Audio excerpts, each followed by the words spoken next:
Man, what's up, everybody? Welcome back to another episode of EOS. It's 1090 J, man. I'm rocking with y'all, y'all rocking with me. And for this video, we're going to be speaking on No Limit Jdog, the man that told G Herbo he couldn't come back to his hood, that got killed 2 weeks after saying it. Come on, man. Almost 2 weeks ago, Chicago rapper G Herbo sat down for an interview with It's Up There podcast. He described surviving Chicago, losing his brother, and most importantly, cutting ties with the streets. Man, I'm cutting all ties from that shit. I don't care what a nigga think about me. Nigga call me a bitch ass nigga 100 million times. Yes. I don't care. Like I'm not even gonna feed into it. And you think I ain't had to have them uncomfortable conversations? You think nigga ain't no point in feeding into her. Every nigga that play with you.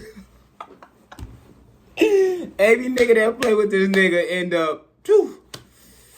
You know, spinning shit. They end up, poof. I'm telling you, folks, do not play with this man Herb, gang. told me I done left the hood and forgot about the hood and I'm a fuck nigga and I don't take care of niggas and I ain't the one bonding niggas out no more and paying for funerals. It's like, how many times I supposed to do for that shit? Do that shit. Like, what y'all want nigga to catch a Rico every time you niggas go to jail for a gun charge, a violent charge? Coming. I'm the one coming. Like I'm the concierge or some shit. Exactly. All the young niggas listening, please don't let nobody tell you who you are as a man, bro. You feel what I'm saying? And don't let nobody trick you into thinking that you gotta be in the streets and you gotta have street cred or you gotta look out for everybody. It's okay to wanna, you know what I'm saying, help your niggas and put your niggas on, but your niggas should wanna help you too though. Now after everything he's been through, you'd think he'd be met with applause. G Herbo grew up in one of America's deadliest cities and belonged to one of Chicago's deadliest gangs, NLMB. NLMB would have a long list of killers and be rumored to have been responsible for some of the most brutal killings in Chicago. But they also have a long list of members who've been killed along the way. Rising from the trenches in the rap stardom, G Herbo was rich, with a beautiful family, and at this point in his life, he's only weeks away from turning 30. The wisest thing he can do is denounce the streets and anything that ties him to a life he no longer lives. But not everyone thinks the same. NLMB member Jdog would take to Instagram bashing G Herbo. He'd say Herbo talks on the internet like... What folks say? Them niggas ain't gas him up. He still would have been alive right now. Them niggas ain't gas him. Niggas know don't play with Herb, gang. You found out the hard way. Last nigga that played with Herb, 50 shots to his face, switched. You gonna play with him? Go ahead, folks. He been with the shit. Gonna find out the hard way. Guys told him shit, don't not no do game shit out here. You since silly 2014. goose. Basically trying to make the point that G Herbo was nothing more than a rapper. Jdog would continue with calling out Herbo for not sending any of the guys money in prison. Broke ass. And since he isn't No Limit anymore, he'd warned him not to come back on 78th and Essex or he will have problems. And he gives no fucks who's riding with who.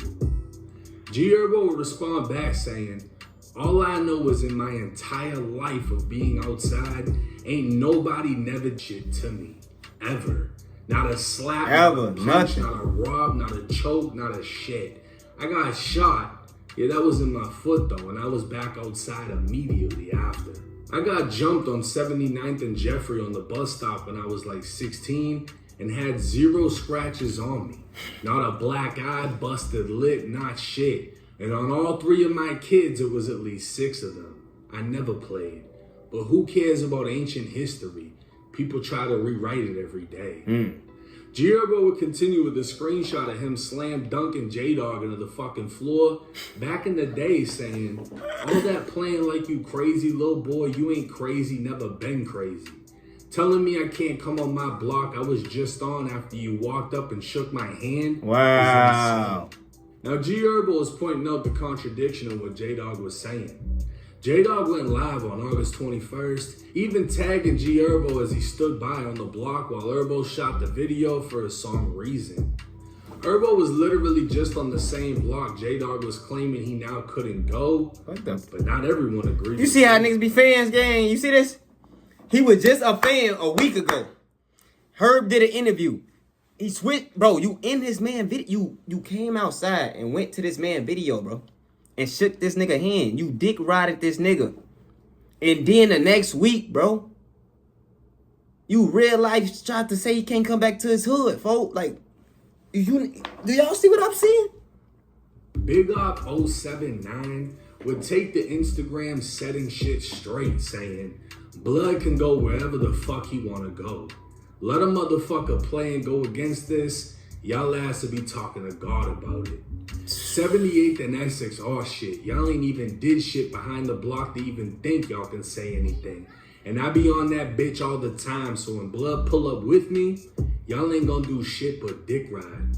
Get y'all exactly what you was just doing. For those that don't know, Big Op's name holds so much weight and no limit, he changed his name for the sake of his career because his old name was attached to too many ghosts.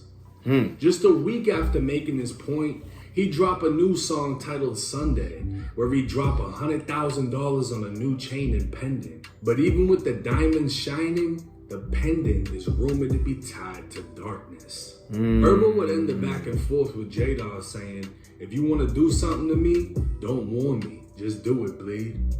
With G Herbo still backed by his hood, Jdog would take to Instagram walking through the neighborhood, showing how rundown it is, and trying to place the responsibility on G Herbo.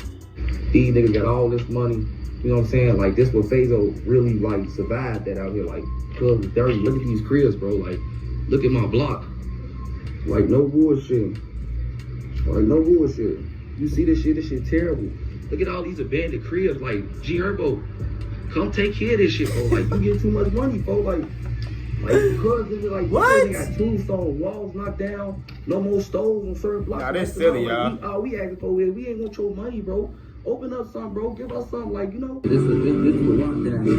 Like, look at this rock down right here. You see this shit? Like, damn, G Herbo, you gonna come? It's your man died. Like, no bullshit. Rock died in front of the store. We can't even go in this bitch about liquor and do nothing. Like, it's the same life of exes, bro. Like, we can't do shit on our block, bro. I'm just taking y'all around the hood of what's going on and why I'm so, like, threw off when he say he doing all this, when he can just open stores and gotta give us shit, or we can just come to the store ourselves and spend our money with you and you get them back in. Like, make it make sense. Turn what? Keep on. 7824. If y'all know what this is, 7824 X's. This what this shit, like, kind of like a real star that we NLMB, like, this the building. This shit still look fucked up on X's. It's terrible out here, being in the crib. Like, this shit fucked up. This what he said, I'll be in them gangways at. See, Jdog hadn't been around in a long time, and there's a reason why.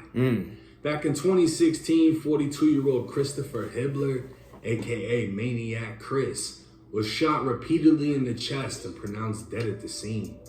He was the father of No Limit Jdog and had been killed in the deadliest month in Chicago in nearly 20 years after almost 80 were killed that month, with 22 people murdered in 1 week. Damn. The next month, 17-year-old Jalen Hibbler, aka Jdog, was out for revenge.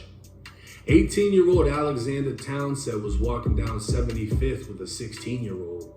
They were only a block away from where Jdog's father was killed in the heart of Black Mob territory.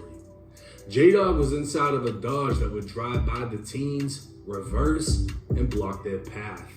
That's when Jdog extended his arm from the vehicle and opened fire. Alexander was shot in the hand and stomach, collapsing near a gate, while the 16-year-old survived unharmed. Come to find out, the only reason the teens were outside is because they were allegedly sent home by their school for not fitting the dress code. The 16-year-old would be arrested on an unrelated charge the following month. Sent to the Cook County Juvenile Detention Facility, he'd see none other than Jdog twice. The first time, Jdog would cover his mouth with one hand while putting 2 fingers against his temple to resemble a gun. The second time, he'd just stare. The 16-year-old would cooperate with police in identifying Jdog as the shooter, and he'd be arrested and charged as an adult. Damn. The following year, while inside of Cook County Jail, Jdog would be one of 8 charged with using a microwave to set fire to their uniforms. 5 out of the 8 men were in jail for murder, and 2 officers would be injured from the fire. Damn. It's unknown how much time Jdog was doing sentenced to, shit. but it's believed to be around 10 years. and he'd served 9 until his release this year. Mm. So him coming out saying G Herbo wasn't sending money to the prisons seems more about how he wasn't getting any money sent to him while he was in prison.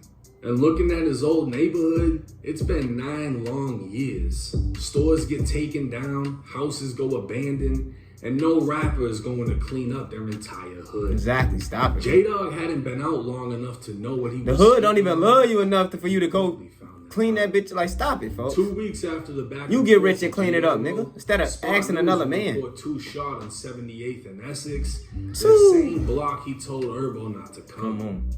A 19-year-old was hit in the chest, while 27-year-old J-Dog was hit 6 times in the back. Oh my. Both men were listed in critical. A chest seal was applied to the 19-year-old, and 2 guns were recovered from both victims. 19 shell casings will be left at the scene, along with a rifle and live rounds. 19. A short time later, it would be confirmed J-Dog was dead. And this is the exact reason G Herbo was smart enough to distance himself from the hood. Yeah. Going back to shoot a video and showing love to the women and kids in the video, it would turn to greed and envy as J-Dog was mad he was still stuck in the hood while Herbo was prospering. Warning him not to come back, he didn't even realize he painted a target on his own back, as the family of the teen he killed hadn't forgot about him, and now he was causing a divide in his own hood. It's clear G Herbo is not only leveled up and out of the trenches, everyone around him is leveling up, including Big Op, who was quick to take the G Herbo's defense. Chief Keef can even be seen in Big Op's video, and to be honest, he's the best example to follow when it comes to leaving Chicago and leaving those streets behind. Now I swear, Chicago was like home to say the wrong shit and get killed immediately after. You know, like, I remember as far back as what? JoJo pulled up on Lil Reese. Lil Reese is like, I'm gonna kill you, I'm gonna kill you. JoJo got killed. I know, right? What the fuck? There's just been so many different cases out of Chicago where people say the wrong shit and die damn near immediately after. That's the importance in what G Herbo is doing. Having the balls to go on a podcast and say, I'm stepping away from all of that shit. I'm not doing lawyer money, bond money while y'all are crashing out. It's tying me into shit I have nothing to do with. I'm successful, I got a girl, I got kids. I respect it. When I saw the video, I shared it on my Instagram. It's people doing small things like that that can turn into a snowball effect, right? Facts. You got all these kids that look up to him. He makes that move. All of a sudden, one kid makes that move. Another kid makes that move. And you got a whole avalanche of youth that are literally On your ass. going in the opposite direction. They don't have to go through the indictments to learn they shouldn't have did it. They don't have to sit in the county for 3 years on a murder when they could have just avoided the situation. I salute and commend him for what he's doing. And the fact that he's able to take people with him. Big Op. He just copped a $100,000 chain. That's an amazing feeling. I know what that feels like. And it's sad that there's always gonna be people trying to pull you back down. There's always gonna be people trying to reel you back in, because once you reach that level of success, they can no longer relate to you. Y'all came from the same block, y'all grew up the same way, but once you've reached that success, that's a level they haven't hit and most likely never will. They can't relate to you anymore. Facts. It turns to envy and it turns to hate. Facts. The smartest move he did was doing what he did. Got up out of there. Because literally, look at how it's playing out. He doesn't have control over that hood. He doesn't have control over what happens. The last thing he needs is to be tied into it. So much respect to him. Drop y'all's thoughts in the comment section. Let me know what y'all think. G Herbo. Hey, it's 1090 Jake. Y'all let me know what y'all think, man. Herb, I salute you again the 3rd time. You beat the odds, you beat the streets. You got Goofy still trying to dish you. And they not getting it, gang. They not getting it, folks. Y'all stay blessed. Don't be lacking. Stop starting unnecessary. You feel me? Y'all gon' get some money, man. I'm out of here.